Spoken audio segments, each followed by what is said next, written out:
यह कहानी एक मोर्टिमर नाम की एक स्टेटन आइलैंड फेरी से शुरू होती है। रात के समय दो मेंटेनेंस वर्कर नील और डोमिनिक जहाज का निरीक्षण कर रहे थे। नील ने बताया कि यह छेद 1920 के दशक का है। फिर उसने एक बंद चैम्बर को क्रोबार से खोल दिया। वो बहुत उत्साहित था और बोला, इतिहास का यह टुकड़ा कम से कम $50,000 का तो होगा ही। लेकिन तभी धुएं के बीच से एक छोटा सा साया उभरा। अचानक एक राक्षसी जीव उन पर झपटा और नील की नाक के झटके में काट दी। डोमिनिक डर के मारे भागने लगी, लेकिन घबराहट में वो फिसलकर उसी चैम्बर में गिर पड़ी। तभी ऊपर से एक गहरी गुंजन जैसी डरावनी आवाज गूंजी। वो चूहा कोई साधारण प्राणी नहीं था, वो था स्टीमबोट विली, एक बड़ा चालाक और मानव जैसे हाव भाव वाला भयानक जीव। फिर मोर्टिमर फेरी धीरे धीरे बंदरगाह से निकलकर समंदर में आगे बढ़ने लगी। उसी समय एक लड़का अकेला लॉन्ज एरिया में आया। वो कुछ गैर कानूनी ड्रग्स लेने वाला था, लेकिन तभी कहीं पास से एक अजीब सी सीटी जैसी आवाज आई। उसने इधर उधर देखा, लेकिन कोई नहीं था। फिर जब उसने दोबारा सामने देखा तो पाया कि उसका मास्क जमीन पर गिरा पड़ा है। वो थोड़ा हैरान हुआ। तभी फिर वही सीटी की आवाज आई।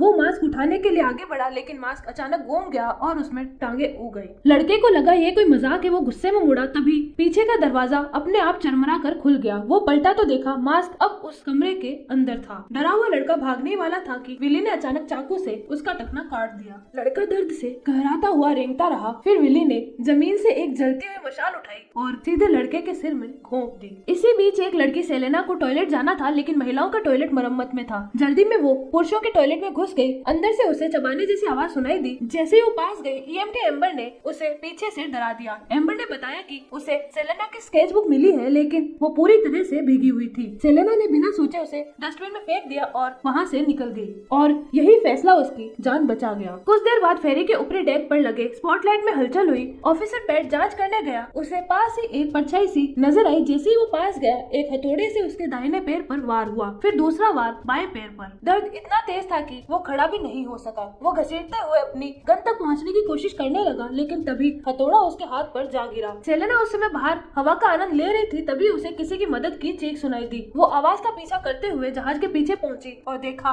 ऑफिसर पैट की लाश जहाज के प्रोपेलर में बुरी तरह से कट चुकी थी। उसी समय विली ने पलटकर उसे देखा और मुस्कुराते हुए हाथ हिलाया। सेलेना डर के मारे चीखते हुए भाग गई। उसने तुरंत फेरी के क्रू को सब बताया, लेकिन जब सब वहाँ पहुँचे तब तक सारी लाशें समंदर में समा चुकी थी। कुछ लोगों को सेलेना की बातों पर शक होने लगा। उधर कैप्टन क्लार्क ने देखा कि कोहरा धीरे धीरे और घना होता जा रहा था। उसने रेडियो उठाकर कंट्रोल टावर को घटना की सूचना देने की कोशिश की, लेकिन सिग्नल बहुत खराब था। तभी अचानक उसे एक अजीब सी आवाज सुनाई दी। वो सतर्क होकर इधर उधर देखने लगा, लेकिन कुछ नहीं दिखा। फिर उसकी नजर दीवार पर टंगी एक पुरानी फोटो पर पड़ी। जैसे ही वह उसे नजदीक से देखने गया, उसने कांच में एक भयानक प्रतिबिंब देखा। उसके बाद जो संघर्ष हुआ, उसमें विली ने एक तार से कैप्टन क्लार्क का गला काट दिया। वो उसकी लाश पर कूद गया और खुश होकर नाचने लगा। फिर उसने स्टीयरिंग व्हील को अपने कब्जे में ले लिया और फेरी की दिशा बदल दी। अब भी सदमे में डूबी सेलेना ने सबको बताया कि उसने शॉर्ट्स और हेड पहने एक शैतानी चूहे को देखा है, लेकिन कोई भी उसके बात पर यकीन नहीं कर रहा था। फिर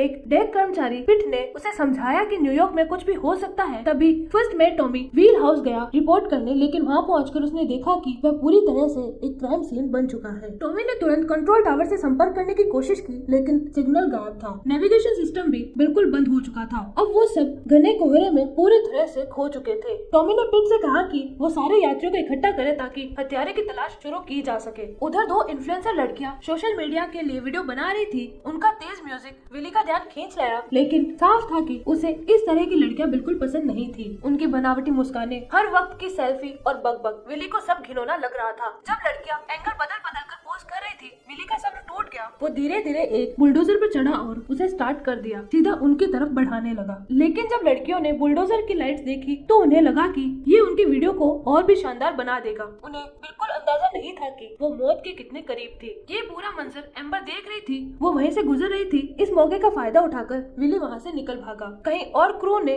कुछ यात्रियों को लोअर डेक पर इकट्ठा किया। एम्बर दौड़ती हुई सेलेना के पास आई और कहा कि अब उसे उसके हर बात पर यकीन हो गया है। अब सबसे जरूरी है उन यात्रियों को चेतावनी देना जो अब तक अनजान है। लेकिन तभी एक दरवाजा उनके रास्ते में बंद हो गया। फेरी पर तैनात एक पुलिस अधिकारी लेफ्टिनेंट डियाज ने घोषणा की कि कैप्टन क्लार्क मर चुके हैं। यह सुनते ही सारे यात्री घबराकर पैनिक करने लगे। भीड़ को शांत करने के लिए डियाज ने आत्मविश्वास से कहा, अगर हम सब मिलकर कोशिश करें तो हत्यारे को जरूर पकड़ सकते हैं। भीड़ जोश में आ गई, तालियां बजाने लगी। सबने मिलकर साथ देने का वादा किया, लेकिन अगले ही पल एक लोहे की रोड सीधे डियाज के गले से आर पार हो गई। डियाज जमीन पर गिर पड़ा और सबने पहली बार विली का असली असली चेहरा देखा। विली घूमकर खुशी से नाचने लगा, जैसे अपनी जीत का जश्न मना रहा हो। अब यात्री हिम्मत जुटाकर विली को पकड़ने को तैयार हो गए, लेकिन विली ने घबराने की बजाय एक फायर हाइड्रेंट पकड़ा और उसकी वाल भीड़ की तरफ मोड़ दी। तेज पानी का प्रेशर लोगों को जमीन पर गिरा रहा था। फिर विली ने इलेक्ट्रिकल पैनल को तोड़ डाला और डेक पर मौजूद सभी लोग करंट लगने से मर गए। सिर्फ सेलेना और 2 अन्य यात्री जो बाहर फंसे थे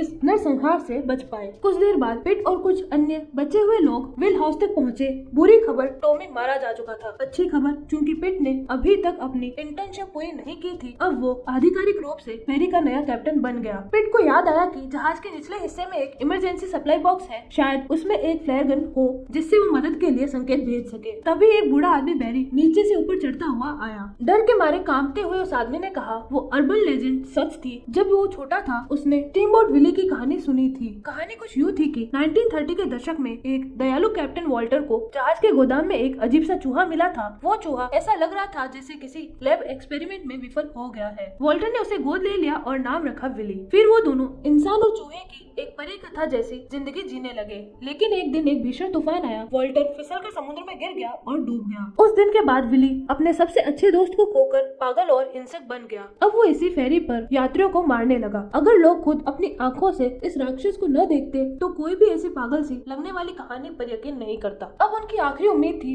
इमरजेंसी फ्लेयर गन खोजना और दूसरी तरफ से मदद के लिए संकेत भेजना। लेकिन जहाज के नक्शे की किसी को सही जानकारी नहीं थी, इसलिए सबने मिलकर 2 टीमों में बंटकर इमरजेंसी सप्लाई खोजने का फैसला किया। पिट और मॉसेस साथ गए, लेकिन थोड़ी दूर चलते ही उन्हें वही मेंटेनेंस वर्कर डोमिनिक मिले जो शुरुआत में थी। डोमिनिक ने बताया कि वो तब से इंजन रूम में मरम्मत कर रही थी और पहले हमले से बच गई थी। उसने कहा कि फ्लेयर लॉन्चर अब भी काम कर सकता है, लेकिन जहाज की पावर सप्लाई बिल्कुल खराब हो चुकी थी। उसे ठीक करने में उनकी मदद चाहिए थी। दोनों आदमी बिना शक किए उसके पीछे चले गए। जैसे ही वे फ्लेयर लॉन्चर तक पहुंचे, डोमिनिक ने अचानक एक स्टील पाइप उठाई और जोर से मॉसेस के सिर पर मार दी। असल में वो पहले ही विली के सामने झुक चुकी थी और अब उसके लिए काम कर रही थी। उधर सेलेना और एम्बर ने विली को पास में देखा। उन्होंने चुप रहने की कोशिश की, लेकिन तभी एम्बर का पैर जमीन पर पड़े एक लंबे कील पर पड़ गया और वो दर्द से चिल्ला उठी। उसी समय उन्हें कुछ कदम दूर इमरजेंसी सप्लाई बॉक्स नजर आया। सेलेना दौड़कर बॉक्स तक पहुंची और उसे खोलने ही वाली थी कि पीछे से वही डरावनी सीटी जैसी आवाज फिर से आई।